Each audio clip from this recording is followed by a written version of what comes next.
Radha Kishan super marketing. बचपन से लेकर 55 तक हर उम्र के रेडीमेड कपड़े, साड़ियों का संपूर्ण कलेक्शन एवं विशाल range. Girls wear, mens wear, kids wear, ladies wear सभी एक ही स्थान पर। बेहतरीन क्वालिटी, वाजिब दाम। राधा किशन सुपर मार्केटिंग की पहचान।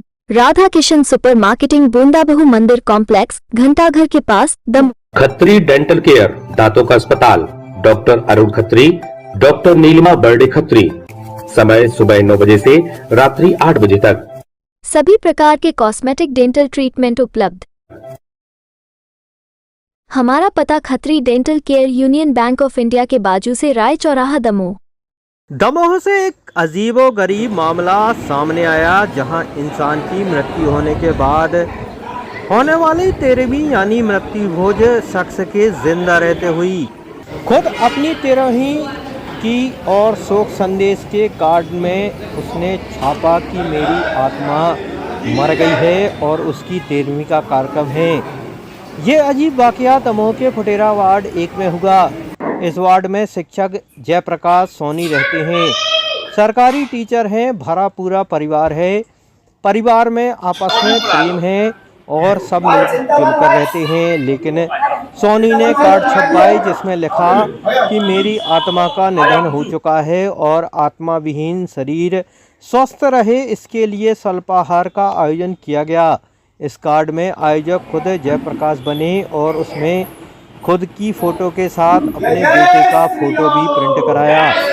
21 मार्च को तय इस आयोजन के कार्ड जब सोनी के रिश्तेदारों, समाज के लोगों और परिचितों को मिले तो सब हैरान रह गए और चर्चा का बाजार गर्म हो गया।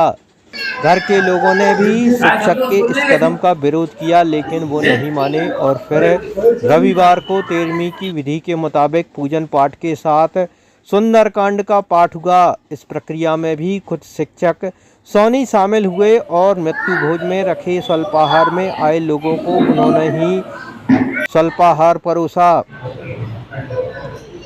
अधिकांश लोग पहली दफा इस तरह के किसी आयोजन में शामिल हुए जब जिंदा रहते कोई अपनी 13वीं कर रहा था।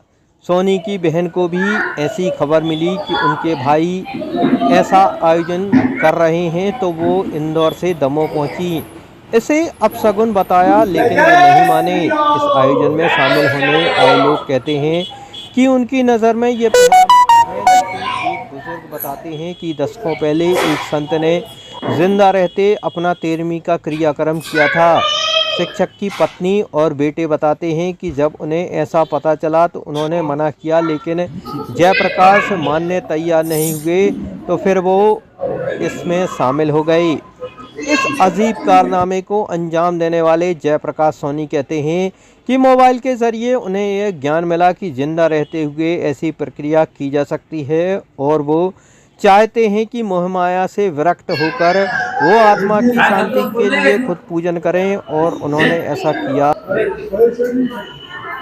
कार्ड छपवाया, किया और उसके बाद आज 13वीं कर रहे हैं, ऐसा क्यों है?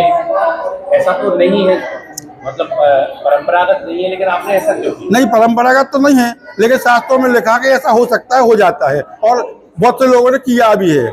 हमको जानकारी है, ठीक ना, हमको जानकारी है। और एक बात ये भी है, सब लोग जानते हैं एक दिन सबको मरना है, सब कुछ जानता है। इस संसार से आपको रुपया पैसा कुछ नहीं ले जाना है, ये भी जानता है कि कोई किसी का नहीं है, ठीक ना।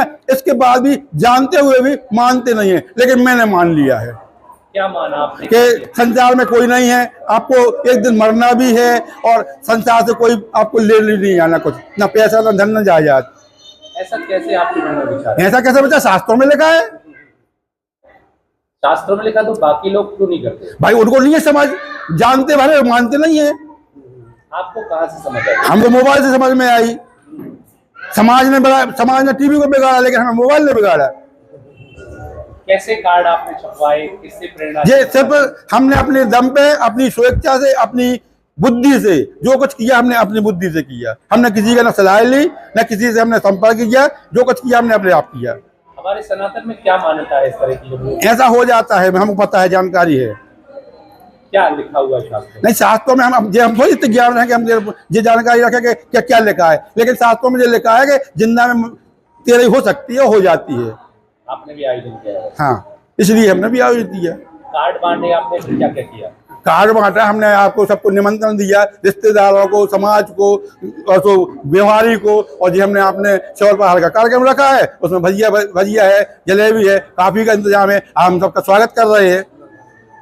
सुंदरकांड का पाठ हुआ अभी, और सुंदरकांड का पाठ किया, भैया ने हमसे अनुमति ली पहले कि हम ऐसा कर सकते हैं। हमने यार भाई स्वाभाविक करो, विजय भैया हमारे विश्वासी है, अपनी मंदिर लेके आए। आपने फोटो भी अपनी बनाई है, उसमें तिथि लिखी, क्या क्या तिथि लिखी आपने? हमने लिखी है अपने जन्म तिथि और मरण तिथि भी लिख दी। और एक नई बात और है, 31/8/1990 को हमारे पिताजी खत्म हुए थे। 31/8/1990 को हमारे पिताजी खत्म हुए थे। 31/10/2009 को हमारी मम्मी खत्म हुई थी, और 31/3/24 को मैं खत्म हुआ। जय जय श्री राधे। क्या प्रोफेशन था आपका, किससे रिटायर हुए? हैं? क्या प्रोफेशन था आपका, आप किससे रिटायर हुए? किससे रिटायर्ड हुए? हम शिक्षक थे, और 30 जून 24 को रिटायर्ड हुए, 23 को। शासकीय शिक्षक थे जी। कहाँ पर पदस्थ? हम कन्या घाट पड़ी अभान के पास। प्राथमिक शिक्षक, माध्यमिक शिक्षक? हम प्रभारी प्रधानाध्यापक थे। बनाई है, कैसे इनको प्रेरणा लगी और फिर आपने कैसे सहमति दी? हमने तो सहमति नहीं दी थी, हमने तो मना किया था, मगर हमने अपने मन से किया। हम लोगों ने तो मना किया था कि मत करोगी। अपने मोबाइल में सुना तो उन्होंने कर लिया, हम लोगों ने तो बहुत मना किया था, नहीं मानी। पहली बार उन्होंने आपको बताया तब कैसा रिएक्शन था आपका? हमें तो मालूम ही नहीं था, हमें तो अभी 2-3 दिन पहले मालूम हुआ। क्या पता चला? कि तेल भी कर रहे हैं, कारड बढ़ रहे हैं, ये सब कुछ मालूम हुआ। जब हमें पता चला तो मना किया, नहीं माने। वो कह रहे हैं शास्त्रों में भी इसका वर्णन इस तरह से कहा गया है। अब हमने तो नहीं सुना पहले। तो सहमति थी आपकी कि ये करना चाहिए? हमारी नहीं सहमति थी, और अब कर रहे हैं तो सहमति है। क्या नाम है आपका? ममता स्वामी। मामला है सोनी माँ साहब है, उन्होंने अपनी देवी जीवित रहते की है, कभी आपने सुनी क्या, और जब सुनी तो कैसा रहा आपका? जनरली लोग इस प्रकार के कार्यक्रम तभी करते हैं जब उनके पुत्र नहीं रहते हैं या अति वृद्ध हो जाते हैं, परिवार में कोई करने वाला नहीं होता है, और पूर्ण संपन्नता जब रहती है तो वो हैंड्स ना होने के कारण इस प्रकार के कार्यक्रम करते हैं, 13वीं उत्सव करते हैं। लेकिन यहाँ उल्टा है कि इनके चिरंजीव भी पुत्र भी हैं, और परिवार के लोग इस बात से सहमत भी नहीं थे, लेकिन उन्होंने ये कार्यक्रम किया। 13वीं का ये उत्सव कार्यक्रम के रूप में उन्होंने ये कार्यक्रम किया, भगवान का सुंदरकांड किया, और भजन कीर्तन के साथ, स्वल्पाहार के साथ, इस प्रकार सभी परिवार के लोग और पड़ोस के लोग, मैं पड़ोसी हूँ उनका, और इस प्रकार सभी लोग करीब 400-500 लोग यहाँ उपस्थित हुए। उसमें से एक मैं भी हूँ, हमारे वार्ड के पार्षद राजा रौतेला भी उपस्थित हुए। इस प्रकार हम लोगों ने बड़े उत्साह के साथ 13वीं का कार्यक्रम में सम्मिलित हुए, और अपनी खुशी के लिए कुछ भी किया जा सकता है, उसी क्रम में उन्होंने ये पहल की है। और वैसे शास्त्रों के अनुसार तो ये नियम अनुसार तो नहीं है, लेकिन अब मन का भाव है, जो कुछ करना है, आज़ाद देश में हम सब कुछ कर भी सकते हैं। धन्यवाद। Shubham shopping showroom. शादी विवाह के शगुन का पूरा सामान अब मिलेगा एक ही स्थान पर। सोफा, पलंग, ड्रेसिंग, अलमारी, कूलर, टीवी, कंबल, तकिया, बेडशीट, सूटकेस, गद्दे, गीजर, वॉशिंग मशीन और भी बहुत कुछ। फाइनेंस सुविधा उपलब्ध। गुलाब बाबा मंदिर के पास हटा नाका।